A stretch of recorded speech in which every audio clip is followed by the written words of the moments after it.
Au cœur du petit hameau Kouam, enclavé au fond du massif forestier du Oignon, les communautés Baka et Bantou qui y vivent assistent impuissantes à l'exploitation de leur forêt sans véritable retombée.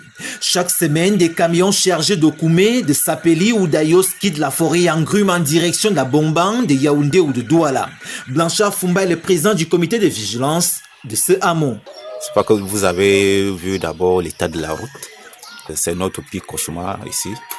Et il y a des gens qui viennent, comme présentement là, il y a les bois là déjà abattus. Il y a une société, ils ont abattu, ils ont porté 2 chargements et parti. Et ils n'ont pas payé les droits du village et tout ce monde là qui a eu à travailler dans la société. Pour allier Kouam, il faut emprunter des pistes défoncées par les ornières. Le village se trouve là où la route finit. À l'autre bout du village, Anastasie a bien peine à contenir son émotion. La vice-présidente du comité de développement du village décrit elle aussi le sentiment d'abandon qui gagne progressivement les habitants. Nous sommes dépassés. Nous, on se dit que on se demande si nous sommes les Camerounais entièrement à part. On ne comprend pas, on ne comprend rien. Des témoignages qui interviennent alors que le Cameroun prépare une réforme majeure de sa filière bois. À partir du 1er janvier 2028, les exportations de bois en grume seront interdites pour favoriser la transformation locale. Mais sur le terrain, les mesures d'accompagnement annoncées tardent encore à produire des effets. En remontant la chaîne de valeur, le constat apparaît plus contrasté.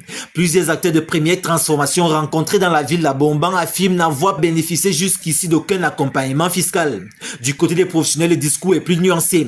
Patrick Ateba du groupement de la filière bois du Cameroun émet cependant des réserves sur les conséquences que pourrait avoir cette interdiction d'exportation. Vous savez que lorsque une entreprise forestière acquiert un titre d'exploitation au pays, l'État lui octroie un titre d'exploitation et en chemin, on vous dit bon voilà, il faut arrêter d'exporter. Maintenant, est-ce que votre client est en mesure de recevoir les débités en lieu et place des grumes? Pour les experts, la réussite de la réforme gouvernementale dépendra autant de la montée en puissance des usines de transformation, de leur accompagnement concret que de la capacité des entreprises à absorber localement des volumes de bois jusqu'ici destinés à l'exportation.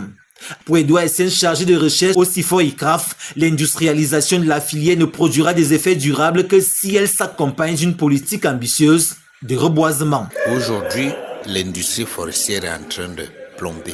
Quand on parle de replanting, c'est quoi? C'est que on se dit pour industrialiser, pour créer une industrie à partir d'une matière première, il faut qu'on s'assure d'abord que la matière est disponible. Au ministère des Forêts et de la Faune, l'on explique que cette transition pourrait permettre de bâtir une industrie de bois plus compétitive, capable de transformer localement la ressource, de créer davantage la valeur ajoutée et de renforcer la contribution du secteur à l'économie nationale. En 2025, les exportations de grumes au Cameroun ont reculé d'un peu plus de 26%, conséquence des premières mesures visant à favoriser la transformation locale.